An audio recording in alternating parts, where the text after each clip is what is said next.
میں نے دیکھا کہ آپ کے جسم سے ایک ٹکڑا جدا کیا گیا اور میری گود میں رکھ دیا گیا۔ اللہ پاک ان دونوں کو آپ کے پاس جمع نہیں فرمائے گا، ان میں سے ایک کو واپس بلا لیا جائے گا، آپ جسے چاہیں پسند فرمائیں۔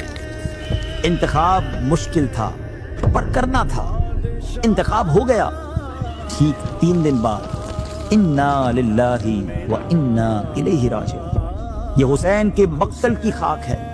جب یہ سنا تو تعجب ہوا اور کہا کہ ابا جان آپ بڑے سے فرما رہے ہیں کہ چھوٹے کو پکڑ لو۔ یہ وہ مقام تھا جسے آج دنیا کربلا کے نام سے جانتی ہے۔ السلام علیکم ورحمۃ اللہ وبرکاتہ۔ ناظرین، ہر سال جب بھی محرم شریف کا چاند نظر آتا ہے تو صرف ایک نیا مہینہ ہی شروع نہیں ہوتا، بلکہ امت مسلمہ کے دلوں میں ایک عظیم قربانی کی یاد بھی تازہ ہو جاتی ہے۔ عقیدت و احترام سے دل بھر جاتے ہیں اور ذہن کربلا کے اس تپتے ہوئے میدان کی طرف متوجہ ہوتا ہے جہاں تاریخ انسانی کا بہت بڑا واقعہ پیش آیا۔ یہ وہ مہینہ ہے جس میں نبی پاک علیہ السلام کے نواسے، جگر گوشہ بطول، امام عالی مقام حضرت امام حسین رضی اللہ تعالیٰ عنہ نے اپنے اہل بیت اور جانثار ساتھیوں کے ساتھ حق کی خاطر وہ ابدی فتح حاصل کی کہ قیامت تک باطل کے ایوان لرزتے رہیں گے اور حق کا پرچم لہراتا رہے گا۔ محرم کا چاند نظر آتے ہی مدینے والے کے پیارے لاڈلے یاد آتے ہیں، وہی پیارے حسین جنہیں نبی پاک علیہ السلام سینے سے لگاتے تھے اور جن کے بارے میں یہاں تک فرمایا حسین مجھ سے ہیں اور میں حسین سے ہوں۔ مگر افسوس اسی جسم کے ٹکڑے کو کربلا کی تپتی ریت پر 3 دن کا پیاسا شہید کر دیا گیا۔ انمول ہے جہاں میں شہادت حسین کی۔ محرم ہمیں صبر، وفا اور قربانی کا درس دیتا ہے کہ حق کی خاطر سر کٹایا تو جا سکتا ہے مگر باطل کے سامنے جھکایا نہیں جا سکتا۔ ناظرین، آج سے ہم اسی قربانی، اسی صبر اور اسی عظیم داستان وفا کو ڈیٹیل کے ساتھ سننے جا رہے ہیں۔ ایک ایسی داستان جسے سن کر دل تڑپ اٹھتے ہیں، آنکھیں اشکبار ہو جاتی ہیں اور روح کانپ جاتی ہے۔ یہ صرف ہسٹری کا ایک واقعہ نہیں بلکہ حق اور باطل کے درمیان وہ مارکا ہے جسے جتنا سنا جائے دل اتنا ہی بے چین ہو جاتا ہے۔ ناظرین، آج سے شروع کرتے ہیں ویب سیریز جس کا نام ہے داستان کربلا۔ حضرت عباس رضی اللہ تعالیٰ عنہ کی زوجہ حضرت ام الفضل بنت حارث رضی اللہ تعالیٰ عنہ نہایت پریشانی کی حالت میں بارگاہ رسالت صلی اللہ علیہ وسلم میں حاضر ہوتی ہیں اور عرض کرتی ہیں، یا رسول اللہ صلی اللہ تعالیٰ علیہ وسلم، آج میں نے ایک ایسا خواب دیکھا ہے جس نے مجھے بے چین کر دیا ہے۔ نبی پاک علیہ السلام نے نہایت شفقت سے فرمایا، بتاؤ کیا دیکھا؟ حضرت ام الفضل رضی اللہ تعالیٰ عنہ عرض کرتی ہیں، یا رسول اللہ علیہ السلام، خواب بہت سخت ہے، مجھ میں اسے بیان کرنے کی ہمت نہیں۔ نبی پاک علیہ السلام دوبارہ فرماتے ہیں تو عرض کرتی ہیں، میں نے دیکھا کہ آپ کے جسم مبارک سے ایک ٹکڑا جدا کیا گیا اور میری گود میں رکھ دیا گیا ہے۔ ناظرین، یہ الفاظ سن کر کسی کا بھی دل کانپ جائے، مگر رحمت للعالمین علیہ السلام نے مسکرا کر فرمایا، تم نے بہت اچھا خواب دیکھا ہے، انشاءاللہ فاطمہ کے ہاں ایک بیٹا پیدا ہوگا اور وہ تمہاری گود میں دیا جائے گا، رضی اللہ تعالی عنہ۔ اس واقعے کے کچھ ہی عرصے بعد مدینہ منورہ کی فضاؤں میں خوشی اتر آئی، جنت کے پھول کی آمد ہوئی اور امام عالی مقام حضرت امام حسین رضی اللہ تعالیٰ عنہ اس دنیا میں تشریف لے آئے۔ پھر حضرت ام الفضل رضی اللہ تعالیٰ عنہ کی گود میں دیے گئے، یوں وہ خواب حقیقت بن گیا۔ ویورز، حضرت امام حسین رضی اللہ تعالیٰ عنہ کی ولادت سن 5 ہجری شعبان المعظم کے مہینے میں مدینہ طیبہ میں ہوئی۔ نبی کریم علیہ السلام نے آپ کے کان میں اذان دی اور اپنے لعاب دہن سے آپ کے منہ کو معطر فرمایا۔ 7ویں دن آپ کا نام حسین رکھا گیا اور عقیقہ فرمایا گیا۔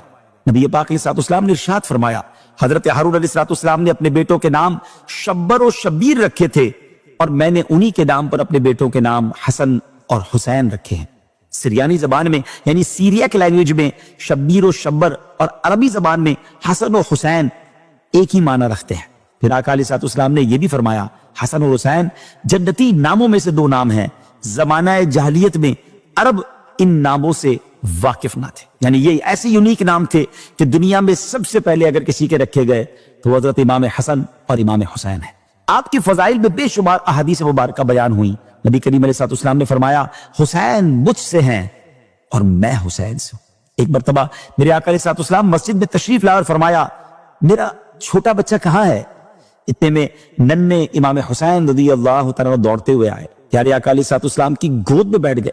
آقا علیہ الصلوۃ والسلام نے پیار سے انہیں چوما، اپنے سینے سے لگایا اور دعا فرمائی، اے اللہ میں حسین سے محبت کرتا ہوں، تو بھی حسین سے محبت فرما اور اس سے بھی محبت فرما جو حسین سے محبت کرے۔ نبی پاک علیہ الصلوۃ والسلام صحابہ کرام سے فرمایا کرتے تھے جسے یہ پسند ہو کہ جنتی جوانوں کے سردار کو دیکھے تو وہ حسین بن علی کو دیکھ لے۔ آقا علیہ الصلوۃ والسلام حسنین کریمین کو پھولوں کی طرح سونگتے تھے، اپنے سینہ مبارکہ سے لپٹاتے تھے، ان کے چہروں کو دیکھ کر خوش ہوتے تھے۔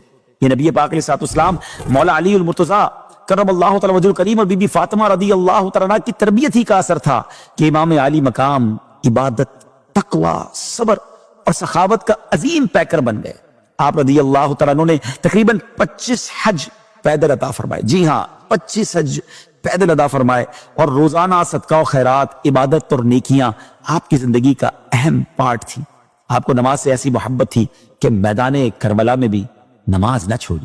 پھر ایک دن ایسا آیا کہ پیارے آقا علیہ الصلوۃ والسلام ان کو اپنی ایک ران پر اور اپنے شہزادے حضرت ابراہیم علیہ الصلوۃ والسلام کو دوسری ران پر بٹھائے ہوئے تھے کہ حضرت جبریل امین علیہ الصلوۃ والسلام حاضر ہوئے اور عرض کیا، یا رسول اللہ علیہ الصلوۃ والسلام، اللہ کریم ان دونوں کو آپ کے پاس جمع نہیں رکھے گا، ان میں سے ایک کو واپس بلا لیا جائے گا، اب آپ جسے چاہیں پسند فرما لیں۔ ناظرین، انتخاب ہمیشہ آسان نہیں ہوتا، کچھ انتخابات بڑے مشکل ہوتے ہیں۔ ایک طرف اولاد ہے، دوسری طرف اولاد کی اولاد ہے، یہ کیسا انتخاب ہے؟ پر نبی پاک علیہ الصلوۃ والسلام نے انتخاب فرمایا۔ آپ نے فرمایا اگر حسین جدا ہو جائیں تو ان کی جدائی میں فاطمہ علی کو تکلیف ہوگی اور مجھے بھی شدید تکلیف ہوگی، اور اگر ابراہیم وفات پا جائیں تو زیادہ غم مجھ کو ہوگا، اس لیے مجھے اپنا غم پسند ہے۔ ناظرین، اس واقعے کے صرف 3 دن بعد حضرت ابراہیم رضی اللہ تعالیٰ عنہ دنیا سے رخصت ہو گئے، اور اس کے بعد جب بھی امام حسین نبی پاک علیہ الصلوۃ والسلام کی خدمت میں حاضر ہوتے تو پیارے آقا علیہ الصلوۃ والسلام ان کی پیشانی کو چومتے، آنکھیں بھر آتی اور لوگوں سے فرماتے، میں نے حسین پر اپنے بیٹے ابراہیم کو قربان کیا ہے۔ ایک مرتبہ حضرت امام حسین رضی اللہ تعالیٰ عنہ اور امام حسن رضی اللہ تعالیٰ عنہ پیارے آقا کے سامنے کم سنی کے زمانے میں آئے اور وہ ایک دوسرے سے کشتی لڑ رہے تھے، تو نبی پاک علیہ الصلوۃ والسلام بیٹھے ہوئے کشتی ملاحظہ فرما رہے تھے، تو حضرت حسن سے پیارے آقا نے فرمایا کہ حسین کو پکڑ لو۔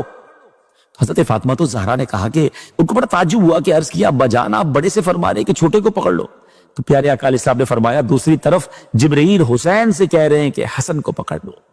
اللہ اکبر، یہ کیسا گھرانہ ہے، یہ کیسی برکت والے لوگ ہیں کہ ان کے خاندانی معاملات میں فرشتوں کی آمد ہو جاتی ہے۔ ویورز، ایپیسوڈ کے سٹارٹ میں ہم نے سنا تھا کہ امام علی مقام کی ولادت کی خوشخبری ولادت سے پہلے ہی دے دی گئی تھی، اسی طرح آپ رضی اللہ تعالیٰ کی شہادت کی خبر بھی آپ کے دودھ پینے کے زمانے میں ہی سنا دی گئی تھی۔ جی ہاں، حضرت علی، حضرت فاطمہ الزہرا اور دیگر صحابہ کرام علیہم الرضوان اور اہل بیت کے جانثار سبھی لوگ آپ کے زمانہ شیر خارگی ہی میں جان گئے تھے کہ نبی پاک علیہ الصلوۃ والسلام کا یہ لال ظلم و ستم کے ہاتھوں شہید کیا جائے گا اور اس کا خون نہایت بے دردی کے ساتھ زمین کربلا میں بہایا جائے گا۔ حضرت عائشہ صدیقہ رضی اللہ تعالیٰ روایت کرتی ہیں کہ نبی پاک صلی اللہ تعالیٰ علیہ وسلم نے فرمایا، جبرائیل نے مجھے خبر دی ہے کہ میرے بعد میرا بیٹا حسین زمین طف میں شہید کیا جائے گا۔ حضرت جبریل امین کربلا کی مٹی بھی ساتھ لائے تھے اور فرمایا تھا یہ حسین کے مقتل کی خاک ہے۔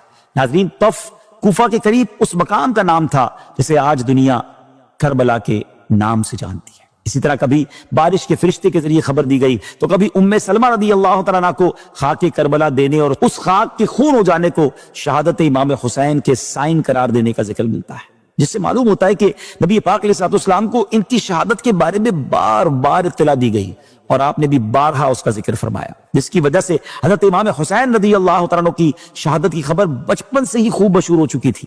سب کو معلوم ہو گیا تھا کہ آپ رضی اللہ تعالیٰ عنہ کربلا کے میدان میں شہید کیے جائیں گے۔ مولا علی کرم اللہ تعالیٰ وجہ الکریم تو خود اس مقام کو دیکھ کر آئے تھے جہاں امام پاک نے شہید ہونا تھا۔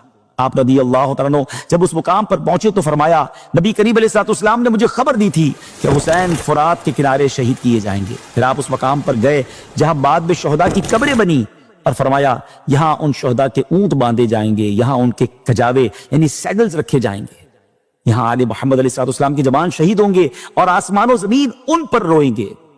ناظرین، ذرا غور کیجئے، نبی پاک علیہ الصلوۃ والسلام جانتے تھے، مولا علی کرم اللہ تعالیٰ وجہ الکریم جانتے تھے، سیدہ فاطمہ الزہرا رضی اللہ تعالیٰ عنہا جانتی تھی، پورا اہل بیت جانتا تھا کہ حسین کربلا میں بے دردی کے ساتھ شہید کیے جائیں گے۔ مگر کوئی حضور کی بارگاہ میں آ کر یہ عرض نہیں کرتا کہ حسین کی خبر شہادت نے تو دل اور جگر پارا پارا کر دیا ہے، اب آپ دعا فرمائیں کہ اللہ عز و جل حسین کو اس حادثے سے محفوظ رکھے۔ کسی نے یہ دعا نہ کی کہ یا اللہ کربلا نہ آئے، کیونکہ محبت والے آزمائش سے بھاگا نہیں کرتے، وہ اللہ کی رضا پر سر جھکا دیتے ہیں۔ نبی پاک علیہ الصلوۃ والسلام کی آنکھوں سے آنسو بہتے تھے مگر زبان پر رضا تھی، مولا علی کے دل پر غم تھا مگر لبوں پر صبر تھا، سیدہ فاطمہ کے رضی اللہ تعالیٰ عنہ کے دل میں درد تھا مگر دعا یہی تھی کہ میرا حسین کامیاب ہو جائے۔ شاعر کہتے ہیں نا، زبان پر شکوے رنج و علم لایا نہیں کرتے، نبی کے نام لیوا غم سے گھبرایا نہیں کرتے۔ اور ناظرین، پھر وہ وقت آیا، کربلا میں سب کچھ چلا گیا، کل گھر اجڑ گئے، خون سے لت پت جسم تڑپتے رہے، ننھے بچے پیاس سے بلبلاتے رہے، ماؤں کے لال خاک پر گرے رہے مگر حسین ہارے نہیں، سر کٹ گیا مگر جھکا نہیں۔ اس لیے آج بھی دنیا کہتی ہے کربلا شکست کا نہیں، حسین کی کامیابی کا نام ہے۔ شاعر کہتے ہیں نا، قتل حسین اصل میں مرگ یزید ہے، اسلام زندہ ہوتا ہے ہر کربلا کے بعد۔ ناظرین، وقت اب اختتام کو پہنچا، اگلے ایپیسوڈ میں ہم بات کریں گے یزید کی کہ یہ بدبخت کون تھا اور امام حسین رضی اللہ تعالیٰ عنہ سے اس کی دشمنی کی اصل وجہ کیا بنی۔ اپنی دعاؤں میں یاد رکھیے گا۔ السلام علیکم ورحمۃ اللہ وبرکاتہ۔ تاریخ کا ایسا دور 60 ہجری جب حاکم بنا فاسق و فاجر، شرابی، بدکار، ظالم یزید۔ سلام یا حسین۔